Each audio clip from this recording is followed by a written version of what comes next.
सतनाम सत साहिब सत्य कबीर सार सबद स्वरूप महाचेतन परम पिता परमात्मा के चरण कमलों में दंडवत कोटि कोटि वंदना करते हुए सभी भगत समाज को दास का प्रणाम। मेरे प्रेमी सज्जनों, आज इस सत्संग के माध्यम से कुछ सत्य को जानेंगे। और आपने स्क्रीन पर जो देखा होगा कि माता दुर्गा क्रोधित संत रामपाल दास, तो इससे भी अवगत कराना है, क्योंकि गुरु जेल में होने के बावजूद भी इन लोगों ने हद कर रखी है। इनके एक पर्सनल चैनल के माध्यम से राधा स्वामी की जन्म कुंडली खोलने में लगे हैं। अच्छी बात है, खोलिए जन्म कुंडली, खोलने में क्या दिक्कत है। जो सत्य है वो सत्य है, झूठ झूठ रहेगा। लेकिन मैं आग्रह करूंगा, इनसे निवेदन करूंगा कि आप अपनी और अपने गुरु की जन्म कुंडली भी जरा बता दीजिए। आपके तो कई वादे झूठे निकल गए, तो अभी तक तो गुरु जी बाहर नहीं आए।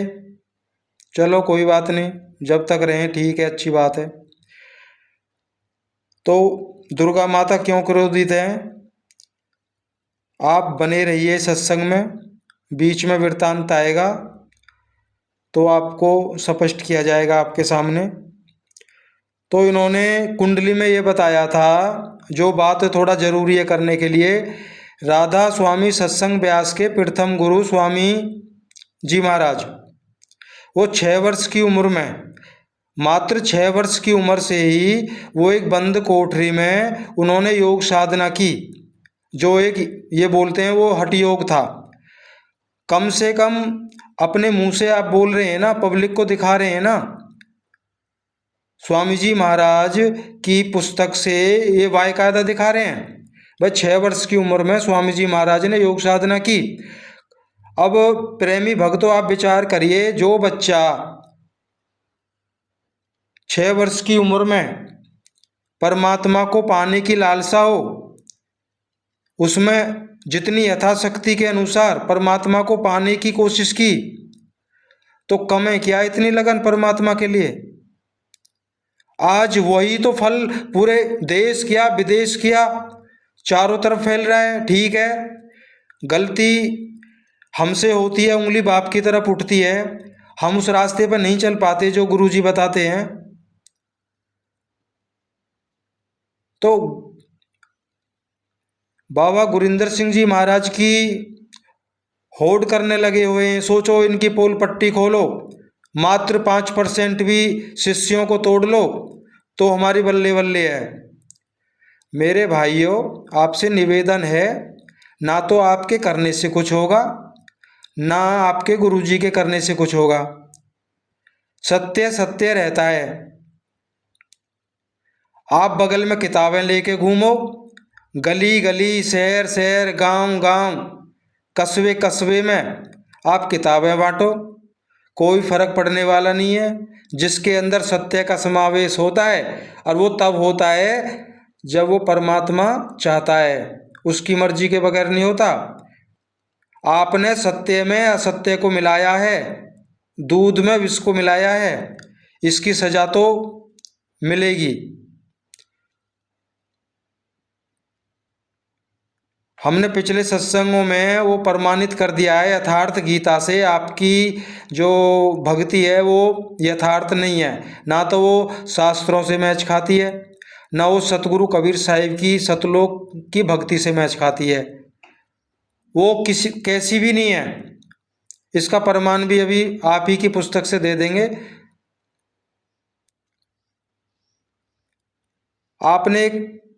आप सभी प्रेमी भाइयों को एक कहावत याद होगी, जब दीपक बुझने वाला होता है, जब दीपक बुझने वाला होता है तो उसकी रोशनी अचानक से बहुत ज़्यादा फैल जाया करती है।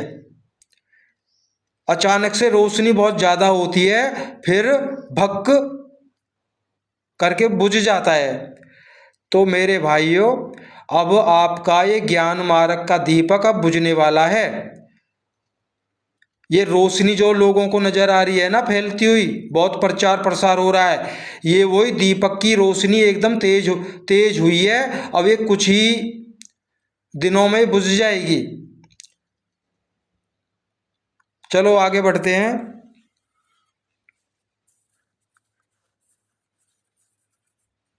तो आगे हठ योग की जो इन्होंने बात करी है, भाई हठ योग जो है ठीक साधना नहीं है। तो संत रामपाल और इनके शिष्य अभी तक जान ही नहीं पाए कि हठ योग साधना होती क्या है।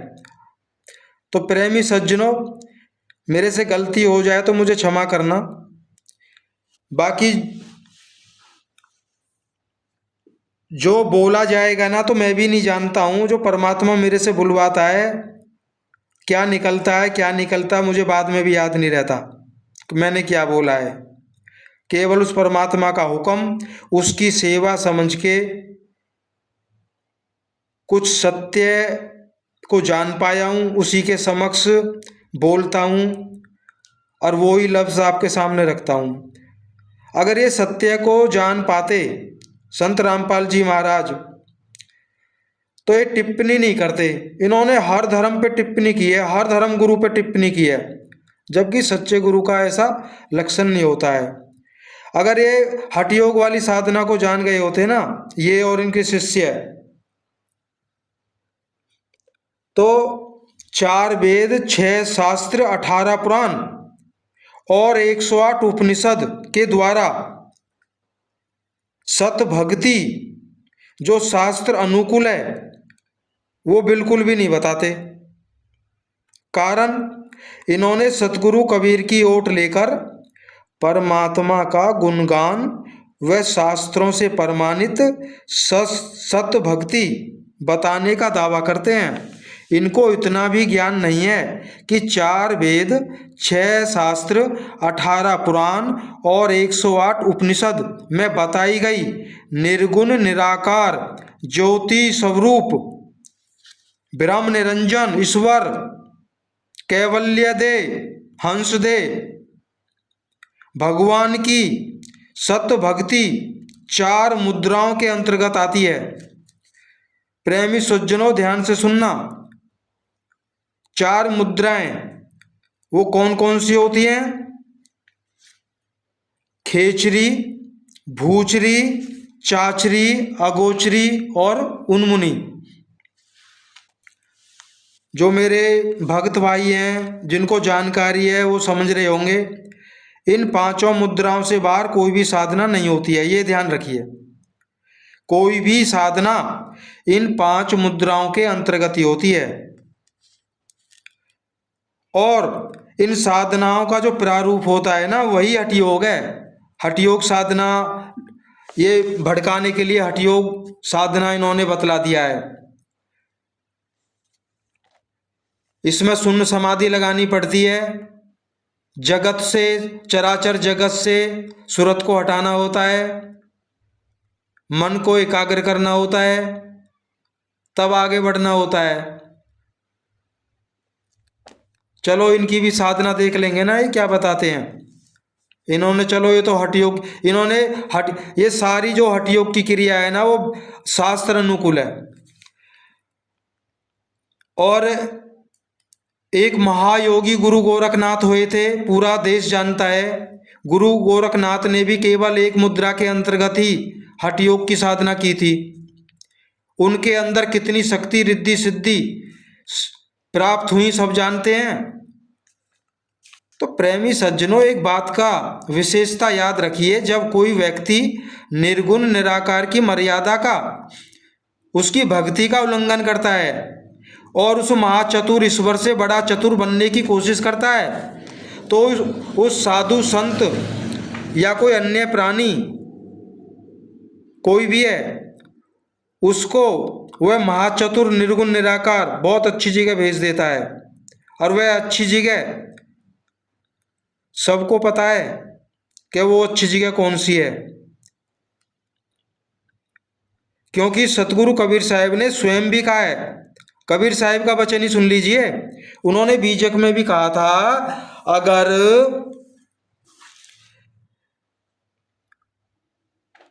एक शब्द में भी कहा है उन्होंने, अति का बोलना और अति का चुप और अति का घूमना, अति का खाना, अति का सोना, ये सब विनाशकारी है।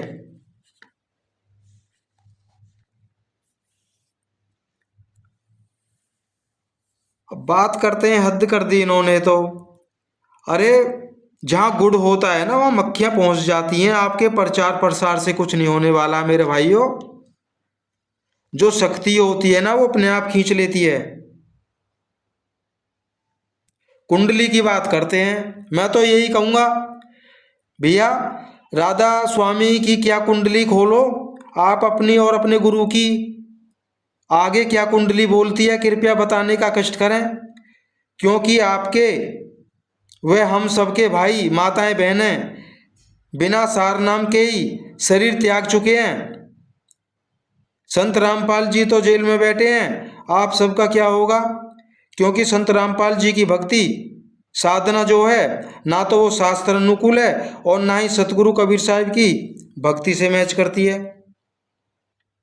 सतगुरु कबीर साहब की ओट लेकर आप सबने मिलकर कबीर साहब की सत्य भक्ति से जीवों को भ्रमित किया है। कबीर साहब ने एक वाणी में भी कहा है, वो आपकी पुस्तक में भी दर्ज है, शायद ज्ञान गंगा में है या भक्ति से भगवान तक में है, इन दोनों में से है किसी में। बाकी हम भी बता देते हैं क्या वाणी है। साहिब ने कहा है, जो मेरे सत उपदेश को सुनकर मन माना आचरण करेगा, वह जीव आत्मा जब तक चांद और सूरज रहेंगे तब तक नरक में, नरक द्वार में नरक उलझेगा। यह साहिब ने कहा है, और साहिब की वाणी अटल होती है। उन्होंने जो देखते हैं वो केवल वही बोले हैं। तो संत रामपाल जी तो एक लेखक हैं, उन्होंने कई जगह लिखा है, उन्होंने मन कल्पित बहुत वानियां लिख दी हैं।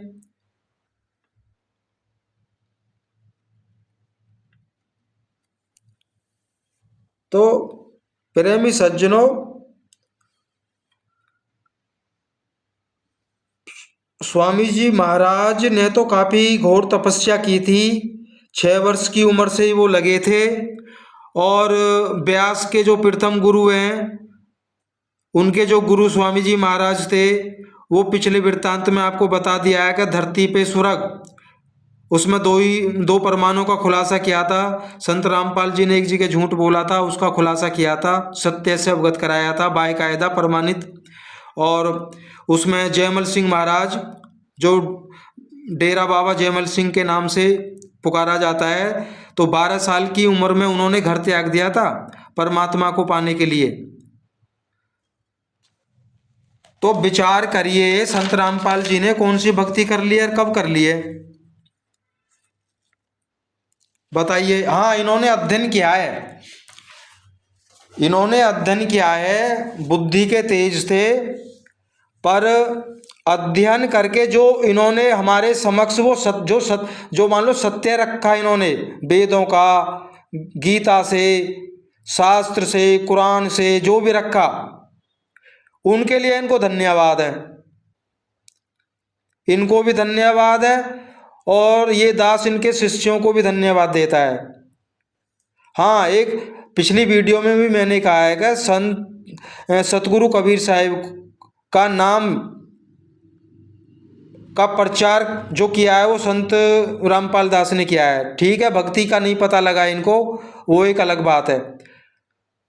लेकिन जुबान, बच्चे की जुबान पे कबीर साहिब कौन थे, वो इन्होंने उनका प्रचार किया है। इनके लिए, इस काम के लिए इनको धन्यवाद। लेकिन सबसे ज़्यादा झूठ और भ्रम में हमको जो डाला है, उनके भागीदार कौन हैं? उनके भागीदार हैं बड़े सभी के लिए नहीं है, क्षमा चाहता हूँ, सभी ब्राह्मणों के लिए, सभी गुरु महाराजाओं के लिए ऐसा नहीं है। कबीर साहब ने बोला है सभी के लिए ऐसा नहीं है। सबसे ज़्यादा भरम का जाल इन पंडित ब्राह्मण लोगों ने, जो ऊंचे ऊंचे मंचों पे बैठ के श्रीमद् भगवत गीता का पाठ करते हैं। इन्होंने जो संत रामपाल जी महाराज ने पढ़कर अध्ययन करके समझ के सबके सामने जो रखा है, उनके लिए इनको बार बार धन्यवाद करता हूँ। इन ब्राह्मण लोगों ने, कुछ चंद गुरु लोगों ने उस ज्ञान को छुपाया, अपने तक सीमित रखा, हमारे सामने उसका दिग्दर्शन नहीं कराया। क्यों? अगर ऐसा करते तो इनकी दुकानदारी बंद हो जाती। इसलिए हम अज्ञानी थे और अज्ञानी हैं और अज्ञानी भी रहेंगे। क्यों? सबको दुकान चलानी है, डुप्लीकेट माल बेचना है, असली माल तो बताना ही नहीं है। क्यों? जो असली माल है, जो सतमार्ग है, उसमें मार्जिन है ही नहीं। और जो डुप्लीकेट माल है, जिसमें मिलावट है, असत्य वाणी है, असत्य भक्ति है, उसमें तो बहुत मार्जिन है। मेरे हिसाब से तो 80% तक का मार्जिन है। तो जिसमें मार्जिन ज़्यादा है, इस तरह के लोग उसी चीज़ को हमारे सामने रखते हैं। भाई मेरे प्रेमी भाइयों, विवेक लगाइए। विवेक तो परमात्मा देता है। जब बुद्धि से आप परमात्मा को पुकारोगे, बार बार पुकारोगे, उसकी दया पाने की याचना करोगे, भीख मांगोगे उससे, तो वो विवेक बख्शेगा और सत्य को आप समझ जाएंगे। अगर सत्य को सामने रख दिया होता ना, अब पता था संत रामपाल जी महाराज ने कि जो वेदों में लिखा है, जो शास्त्रों में लिखा है, जो पुराणों में लिखा है, जो उपनिषदों में लिखा है, जो अपनी यथार्थ गीता में लिखा है, ये ज्ञान किसी को है ही नहीं। कुछ लोग तो इस दास के भी संपर्क में आए, जब इस दास के सामने आई, उसको पढ़ा तो अचंभित रह गया। मैं ही मतलब संशय में पड़ गया, परमात्मा कौन है फिर? असली परमात्मा का ही पता नहीं चल रहा। जब उन भेदों को पढ़ा, समझा, सुना, कुछ लोगों को बताया। एक बुजुर्ग तो बोल रहे थे, मुझे तो 40 साल हो गए गीता पढ़ते पढ़ते, सुनते सुनते, ये तो कहीं भी नहीं लिखा हुआ। अब यही तो है ना, उनको बताया नहीं तो उन्हें पता कैसे चलता? और अब फिर हमारी बातों को कैसे मानते हो? उनको बताया, देखो फलाने श्लोक में, फलाने अध्याय में, फलाने श्लोक में ये कहा है।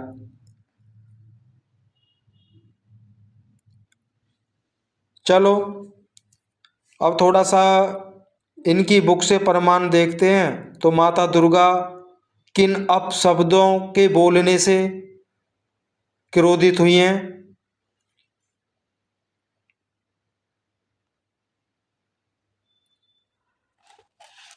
ये भक्ति से भगवान तक की पुस्तक है इनकी। देखो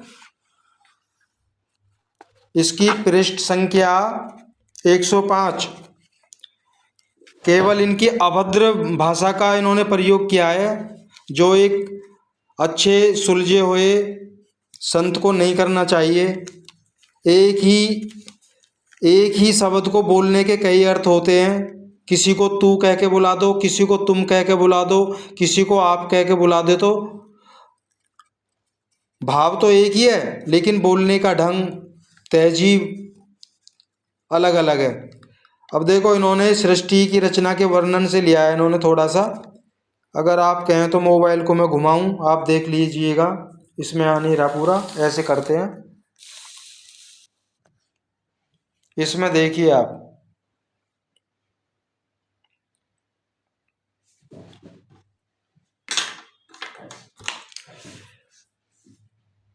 ये उस समय का वृत्तांत दिया है इन्होंने, बाकी ये इस तरह से हुआ नहीं है, ये झूठी सृष्टि रचना है। फिर भी केवल इन्होंने अपशब्द के द्वारा इन्होंने समझाया है, तो उस पर इसलिए हम आपको दिखा रहे हैं।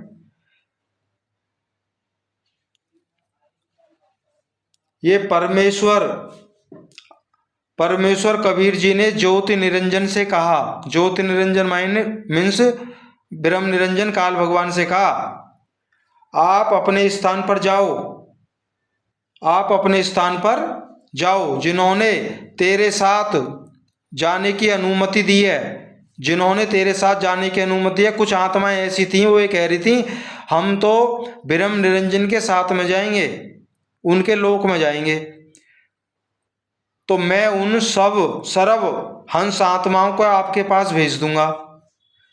तो ज्योति निरंजन मान लो ब्रह्म काल भगवान अपने 21 ब्रह्मांडों में चला गया। उस समय तक वह 21 ब्रह्मांड सतलोक में ही थे। अब ये है, अब यहाँ पे ये थोड़ा सा वाक्य लंबा है, कोई दिक्कत नहीं है।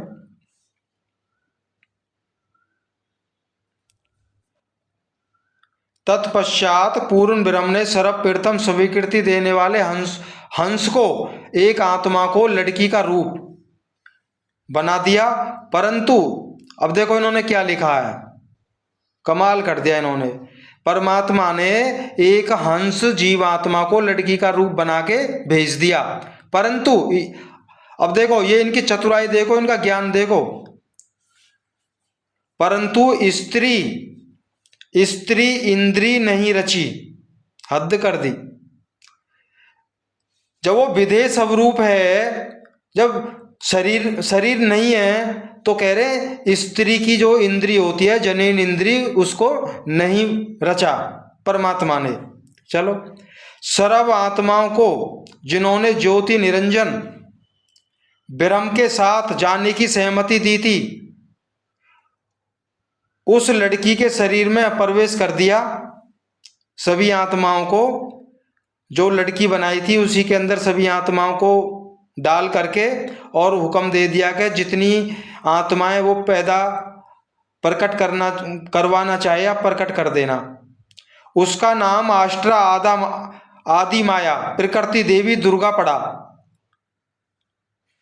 अब ये दुर्गा माता के लिए सब महामाया है, जो जिसने मायापति को भी नहीं छोड़ा, जिसने बनाया दुर्गा माता को प्रकट किया उसको भी नहीं छोड़ा इन्होंने। अब बताइए क्या ऐसे संतों को छोड़ देंगे? बड़ा तथा सत्पुरुष ने कहा कि पुत्री मैंने तेरे को शब्द शक्ति प्रदान कर दिया। परमात्मा कह रहे हैं पुत्री मैंने तेरे को शब्द शक्ति प्रदान कर दिया, जितने जीव ब्रह्म कहे। अब देखिए किसकी सजा भोग रहे हैं, किस कारण से। ऐसे आएगा,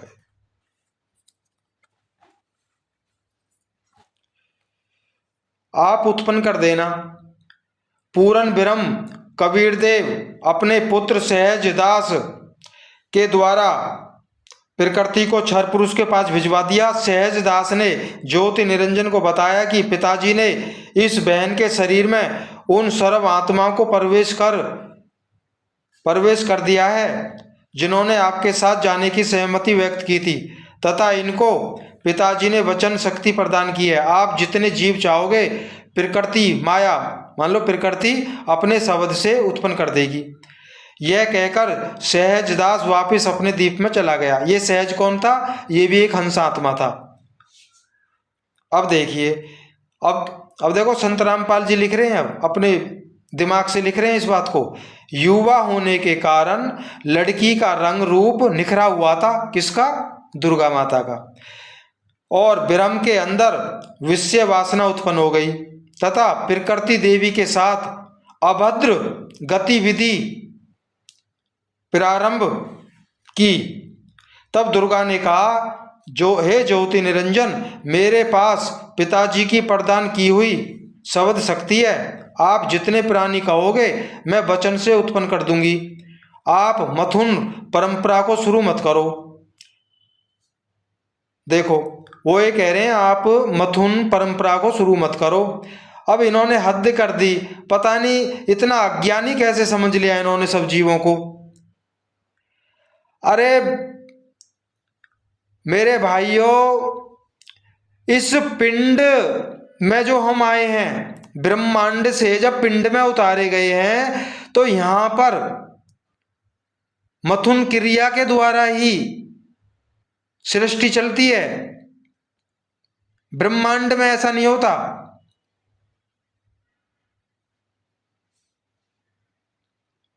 पता नहीं क्या समझ लिया है, सबको बेवकूफ बना दिया है। कह रहे हैं, अब दुर्गा माता कह रही है, आप मेरे साथ में मथुन मत करो, मैं वैसे ही प्रकट कर दूंगी। जो सृष्टि को रच सकता है ब्रह्म निरंजन, और जबकि दुर्गा माता को ब्रह्म ने ही प्रकट किया था। सत्य ये है कि दुर्गा माता को ब्रह्म ने प्रकट किया था। अभी इसी देखते हैं, अभी इसी चैनल पे बीजक शुरू करेंगे, सत्य बीजक। इस दास के पास में परमात्मा ने अपनी बहुत बड़ी कृपा की है, पर हम तो अब शब्दों को लेके आपको सुना रहे हैं। ये वर्णन ही सब कुछ गलत है, लेकिन ये कैसे बोलते हैं, एक बड़े संत तो बन गए और प्रमाण भी करते हैं। आप भी उसी पिता के शब्द से, अंड से उत्पन्न हुए हो, तथा मैं भी उसी परम पिता के वचन से ही बाद में उत्पन्न हुई। आप मेरे बड़े भाई हो। बहन भाई का यह योग महापाप का कारण बनेगा, परंतु ज्योति निरंजन ने प्रकृति देवी की एक प्रार्थना नहीं सुनी, हद कर दी, तथा अपनी शब्द शक्ति द्वारा नाखूनों से स्त्री इंद्री भग प्रकृति को लगा दी। वाह जी वाह, कहने में शर्म नहीं आ रही है बिल्कुल, लिखने में शर्म नहीं आ रही है बिल्कुल। कह रहे हैं ज्योति निरंजन ने अपने नाखूनों से, अपनी शक्ति से स्त्री की जनन इंद्रियां भग प्रकृति को लगा दी और तथा बलात्कार करने की ठानी। अब उस समय बलात्कार नाम का शब्द था, इस बलात्कार की जगह ये नहीं लिख सकते थे जो देख सुनने में अच्छा भी लगता, क्या प्रकृति को लगा दी तथा रति क्रिया करने की ठानी। रति क्रिया नहीं लिखा गया है।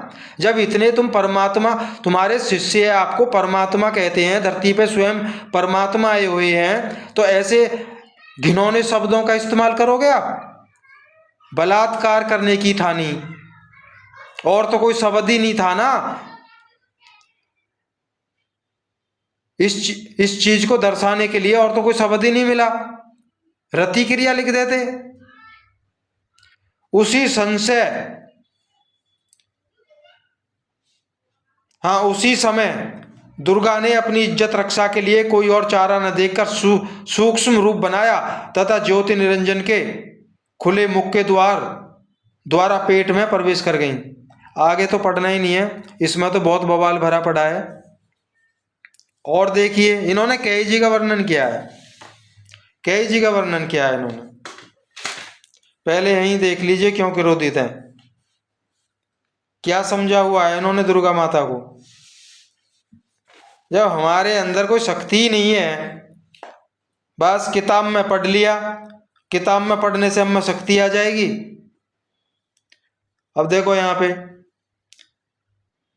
फिर माया प्रकृति की उत्पत्ति की युवा दुर्गा के रूप पर मोहित होकर ज्योति निरंजन ब्रह्म ने दुर्गा प्रकृति से बलात्कार करने की चेष्टा की। यहाँ भी वही शब्द लिखा है इन्होंने, रति क्रिया करने की चेष्टा की, ये नहीं लिखा गया इनसे। कहते हैं तत्वदर्शी संत रामपाल दास, पूरे विश्व के अंदर केवल तत्व ज्ञान एक मेरे पास है, वो भी आएगा आगे लिखा हुआ इनका। कह रहे हैं प्रकृति से बलात्कार करने की चेष्टा की, ब्रह्म को उसकी सजा मिली, उसे सतलोक से निकाल दिया गया। साप लगा कि 1,00,000 मानव शरीरधारी प्राणी, चलो ये तो सब झूठी बातें लिख रही हैं आगे। जब ब्रह्म निरंजन को सजा मिली तो आप कैसे बचोगे, आप कैसे बचोगे। और थोड़ा सा चलिए आगे। अब एक और देखिए इनका सबसे बड़ा झूठ। जब जान जाओगे ना मेरे प्रेमी भाइयों कि सत्य लोक का जब वर्णन आएगा ना, वहां क्या है क्या नहीं है, अब बताओ ये फंसा रहे हैं। कह रहे हैं चलो यहीं से लेते हैं ऊपर, तो सार नाम की भक्ति की कमाई अनंत गुना सतलोक में बढ़ जाएगी, सतलोक में बढ़ेगी। यहाँ आराम से कुछ भी मत करो, कोई भक्ति करने की जरूरत ही नहीं है ना, सतलोक में भक्ति होएगी, यह परमेश्वर की कृपा होगी। अब कह रहे हैं सतलोक में देखो क्या मिलेगा तुम्हें, वहां हमारा आपका अपना घर महल मिलेगा। सतलोक में हमें सब कुछ मिलेगा, घर भी मिलेगा, हमारा अपना होगा, यहाँ आपका फिर से परिवार जुड़ जाएगा और वहाँ हमारे बच्चे भी होंगे, बीवी भी होगी, सब कुछ होगा, वहाँ परिवार भी होगा हमारा। बहुत अच्छी बात है। जैसे यहाँ परिवार बन गया, फिर यहाँ पर कभी जरा कहते हैं मृत्यु और वृद्धावस्था नहीं होगी। कह रहे वहाँ पे कोई बुढ़ापा नहीं आएगा, कोई जन्म मरण नहीं होगा। तो यही है ना, तो सब कुछ छोड़ छाड़ के फटाफट जो ना तैयारी करनी चाहिए, सदा जुबान रहेंगे। सतलोक में तो मौज करने हैं, यहाँ है भी क्या, वैसे भी यहाँ दुख के सिवा कुछ है ही नहीं, कभी मृत्यु नहीं होती है, यहाँ पर किसी वस्तु का अभाव नहीं है।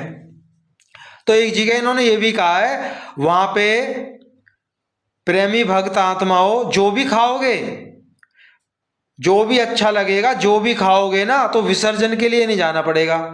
समझ रहे हो ना विसर्जन क्या होता है? मल त्याग नहीं करना वहां, बस खाए जाओ, जितना मर्जी है खाए जाओ सारे दिन, मल विसर्जन नहीं करना। कमाल कर दिया। आत्मा परमात्मा विदेश अवरूप है, शरीर तो है ही नहीं वहां, खाए जाओ। तो थोड़ा सा और है, भक्त मेरे प्रेमी भाइयों जाना मत, फिर भी आंख ना होए ना किसी के।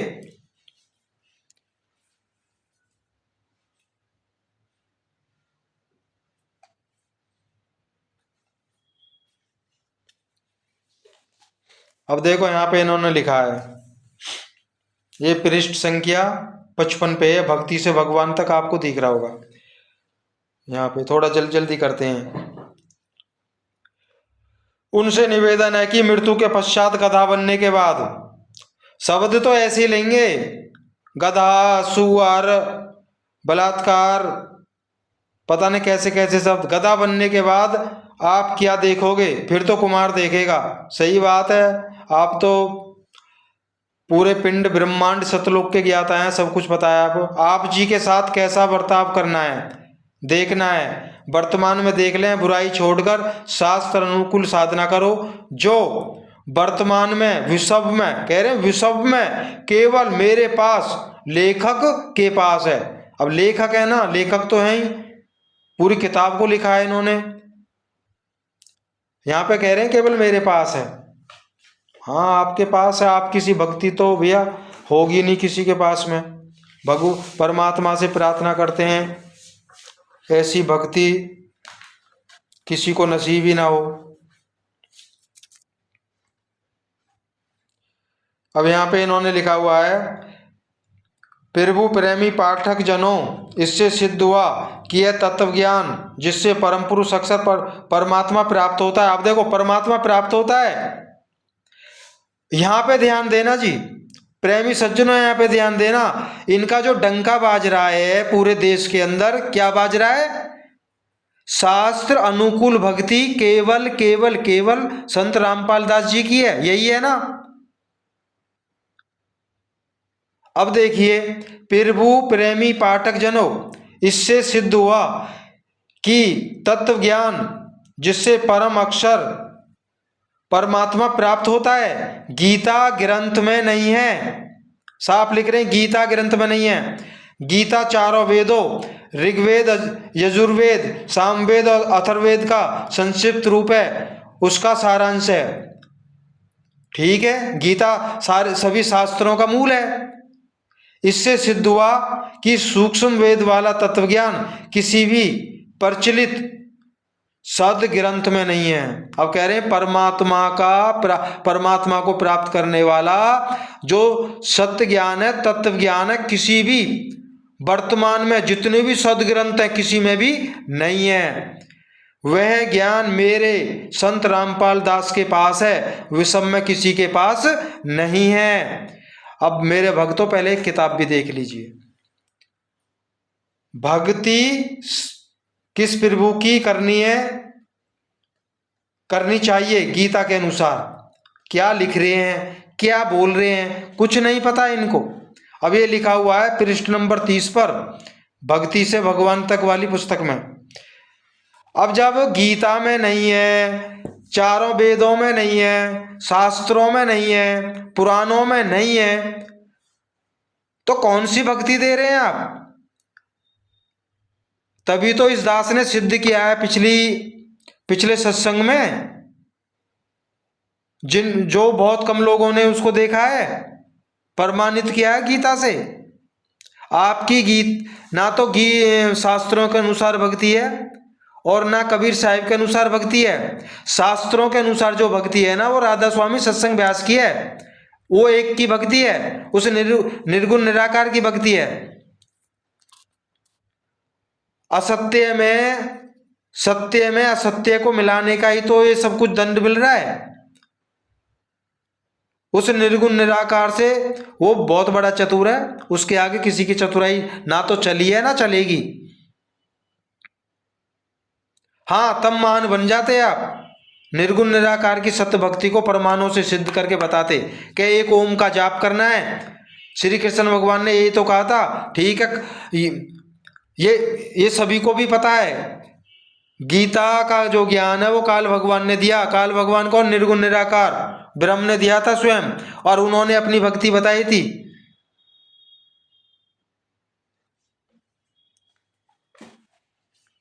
और देखो इन्होंने यहाँ क्या लिख दिया है। कबीर साहिब की वाणी है, एक साधे सब सदै, सब साधे सब जाए, माली सींचे मूल को, फूले फले अघाए। अब यहाँ ये कह रहे हैं केवल एक की भक्ति करनी है। जब एक की करोगे तो सबकी हो जाएगी, अगर सबकी करोगे तो एक की ना होगी। इसका जो भेद है, अगर एक को साध लिया तो सब सध जाएंगे, अगर सबको साधने में लगे रहे तो एक को नहीं साध पाओगे। अब पिछली सत्संग में यही तो बताया था, इनकी तो अनंत क्रियाएं भक्ति की। 7 तरह के मंत्र देते हैं, उनको भी बताया है पिछले सत्संग में। दोबारा में फिर दूसरा भेद देते हैं, तीसरे में सार नाम देते हैं। सार नाम की, जबकि सार नाम तो दिया ही नहीं जा सकता, केवल लिखाया जाता है, शॉर्ट में समझ लेते हैं। अनंत क्रियाएं तो बना रखी हैं, और यहाँ पे कह रहे हैं एक साधे सब सदे, सब साधे सब जाए, माली सींचे मूल को, फूले फले अगाए। क्या तो बोल देते हैं और क्या लिख देते हैं। और इनके शिष्य कमेंट करेंगे, बोलेंगे कि इसको ज्ञान नहीं है, हमारे पास आ जाओ। अब यहाँ पे थोड़ा देख लिए, लास्ट है। अब यहाँ पे इन्होंने लिखा है, पाठकों से निवेदन है कि काक भूषण जी को केवल, ये तो प्रथम मंत्र ही प्राप्त है, चलो सुन लेते हैं इसे भी। क्योंकि संपूर्ण साधना के, कह रहे संपूर्ण साधना के संपूर्ण मंत्र अब कलयुग में 505 वर्ष सन 1997 में पूरे हो गए हैं। अब ये सत्य नाम तथा सार नाम दिया जाएगा। यह संपूर्ण मोक्ष मंत्र मेरे संत रामपाल दास के पास है। अब वह 1997 से दीक्षा लेने वालों को विधिवत प्रदान किए जाएंगे। तब से जन कितने तो बेचारे शरीरांत हो गए, शरीर को छोड़ के चले गए। कब दिए जाएंगे?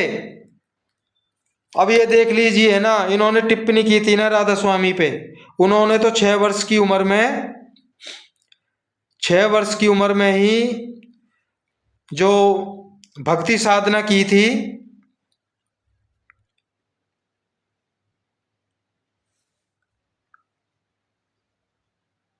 और थोड़ा सा इसको, अभी जो 1997 नाम लिया है ना, इसको जरा हम आपको कुछ दिखाना चाहते हैं।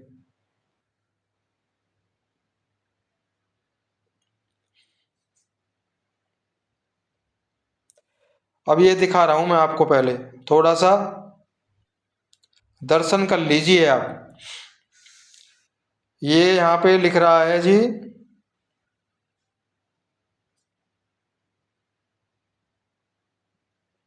ये संत रामपाल जी महाराज की फोटो है जी। कितनी उम्र होगी इनमें?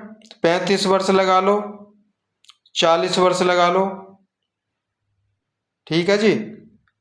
अब इसी से देखते हैं। इनका जन्म हुआ है सन 1951 में।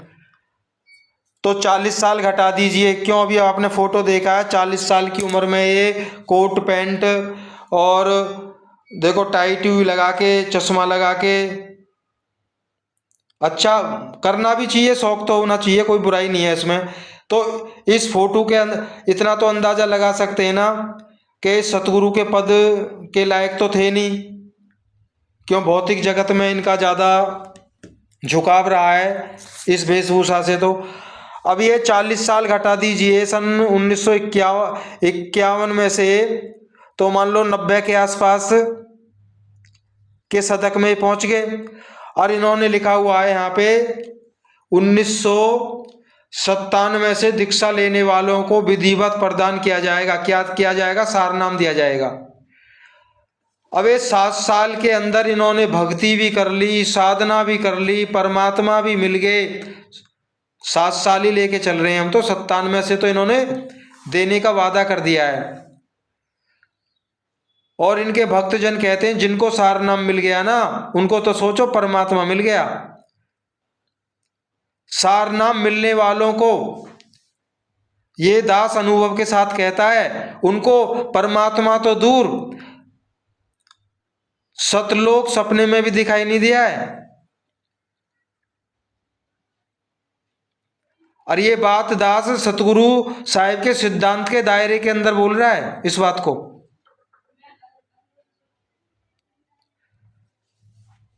तो प्रेमी सज्जनों, ये माता दुर्गा आगा शक्ति अष्टांगी इसलिए बोलते हैं, 5 तत्व और 3 गुण, रजोगुण, सतोगुण और तमोगुण, जो श्री हरि